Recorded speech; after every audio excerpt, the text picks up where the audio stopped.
Quero cumprimentar a toda a sociedade civil, aos movimentos sociais que estiveram aqui, aguentaram firmemente aos horrores que foram ditos nesta sessão. Estamos aqui desde o meio-dia, talvez os movimentos sociais até mesmo antes, para acompanharmos essa sanha, essa obsessão, quase que um fetiche da perseguição dos direitos de uma comunidade já tão precarizada no Brasil. Não há outra explicação senão uma obsessão fetichista em um país que está com desmatamento brutal, em um país onde há milhões de brasileiros passando fome, em um país onde nós tenhamos uma série de problemas graves, que nós tenhamos passado a tarde inteira aqui para discutir algo que é inconstitucional. Presidente, nobres colegas, nós não podemos confundir o parlamento com os púlpitos de nossas igrejas. Aqui foi buscado usar-se a Bíblia recorrentemente para pregar o ódio, para pregar a intolerância, e nós sabemos que essa é uma interpretação equivocada daqueles que se utilizam da Bíblia para atacar o direito das minorias. Mas o Estado brasileiro é laico. O Estado brasileiro e a discussão dentro do parlamento brasileiro não pode ser movida pelos princípios religiosos. Presidente, eu pediria que Vossa Excelência recompusesse o meu tempo, porque eu ouvi os deputados em silêncio. Pode continuar, o tempo não será recomposto. Obrigada, presidente. Obrigada, presidente.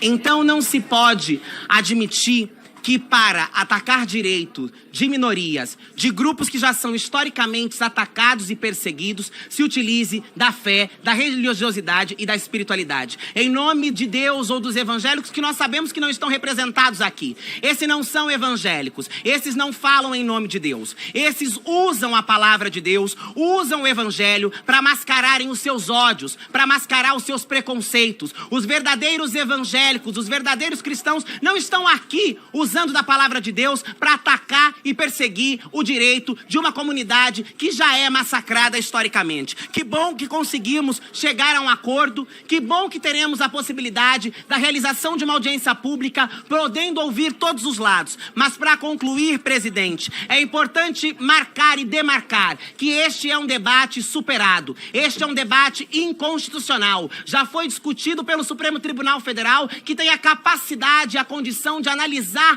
a Constituição. O que os fundamentalistas querem é promover o caos, é promover a desordem, é promover a intolerância. Intolerância é essa que mata milhares de LGBTs que há mais no nosso país todos os dias. Intolerância é essa que empurra para as margens, para as mazelas e para a prostituição. Seguiremos firmes em nossa luta. Seguiremos firmes para que nenhum dos nossos direitos sejam revogados, para que nossas famílias sejam respeitadas, validadas e asseguradas pelo Estado. O que estamos debatendo aqui são direitos básicos, são direitos civis. Eu peço mais segundos para concluir, presidente. Está encerrado o tempo de Vossa Excelência.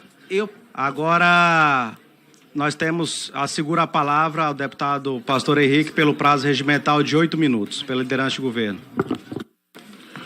Senhor presidente, eu quero mais uma vez me colocar em defesa da diversidade, do Estado laico, dos direitos humanos, da igualdade de direitos.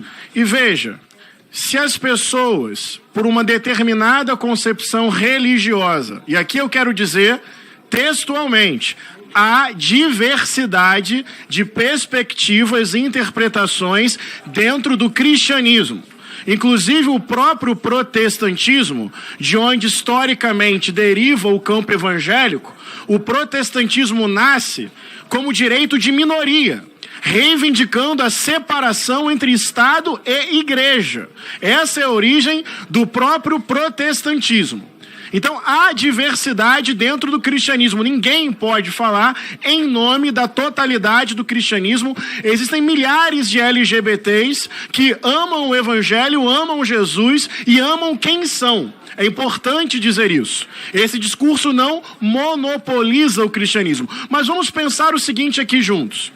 Se a pessoa pensa dessa forma e crê dessa forma, dentro de uma dinâmica do Estado laico e da democracia, qual é o sentido de pegar isso e, por meio do Estado e da regulação jurídica, impor isso ao conjunto da população? Isso é violento, isso é arbitrário. Se quer pensar desse jeito, pensa. Se quer crer desse jeito, crê. Mas não pode pegar isso e utilizar o Estado para, por meio da lei, negar o direito do outro. Isso é completamente contrário à lógica do Estado laico. O Estado laico pressupõe liberdade religiosa, diversidade religiosa e o respeito à não crença religiosa. A pessoa pode até crer assim, mas entre o que ela crê e a Constituição, entre o que ela crê e o Código Civil, entre o que ela crê e o direito que as outras pessoas têm, há uma diferença. Quer crer dessa forma, creia, eu lamento. Mas não pode pegar essa paixão religiosa, que sequer é unanimidade dentro do cristianismo, e transformar em lei. Isso é arbitrário, isso é violento. É pegar uma doutrina religiosa e não reconhecer o direito do outro diante do Estado. Se a igreja não concorda, se uma determinada igreja, porque não são todas, não concorda, é só não celebrar. Mas o Estado não pode ser a extensão da igreja. Inclusive, essa é uma reivindicação histórica do protestantismo. O Estado é o Estado, a igreja é a igreja. Não é casamento religioso, é casamento civil. Por que impedir que o outro, diante do Estado, tenha o seu direito reconhecido? Que obsessão é essa? De negar o direito ao outro. Então, para mim, basta a Constituição, com princípios fundamentais, para reconhecer o direito do outro. Mas, sinceramente, vou fazer brevemente um pequeno debate para falar com milhares de pessoas cristãs. Eu, como pastor, já acompanhei várias pessoas expulsas de casa, expulsas de ministério, numa falácia de eu amo você e odeio o seu pecado. O que se constrói é um ambiente tóxico, de violência. O que deveria escandalizar as pessoas é que a cada 34 horas um LGBT é assassinado. O que deveria escandalizar as pessoas é que esse é o país que mais mata transexuais e travestis no mundo. Só que mais importante é o texto isolado do que a dignidade humana. Foi esse tipo de movimento religioso que inclusive matou Jesus. Então, para dialogar com milhares de pessoas cristãs que sofrem por causa do fundamentalismo, olha que curioso, falam em modelo bíblico de família.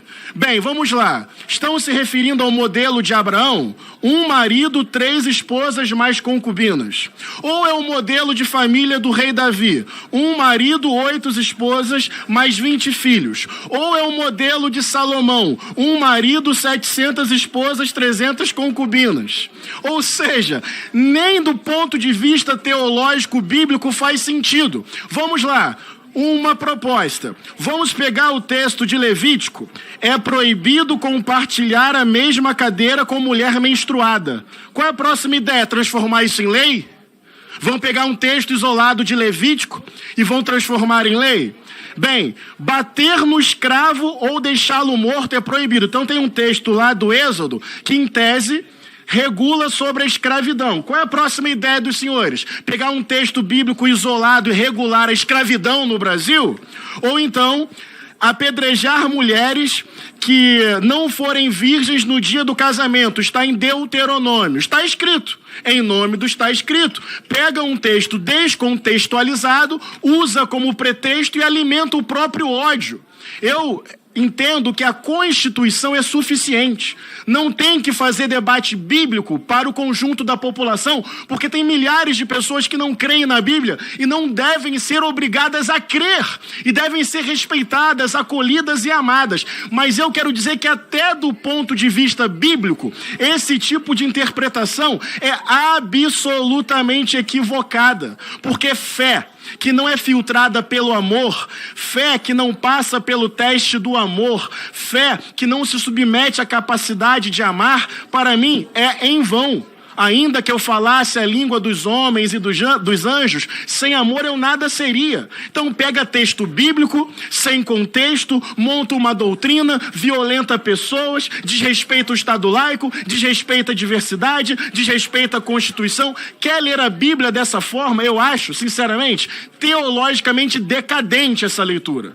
Já pegaram um texto bíblico para colocar a mulher na fogueira da Inquisição. Já pegaram um texto bíblico para dizer que os negros eram inferiores e legitimar a escravização. Já pegaram um texto bíblico para perseguir indígenas. Texto fora de contexto vira pretexto para gente mais apegada ao dogma do que à dignidade humana.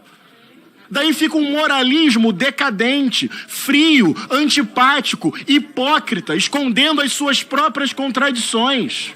Mas eu insisto, só estou falando isso porque esse projeto é de fanatismo religioso.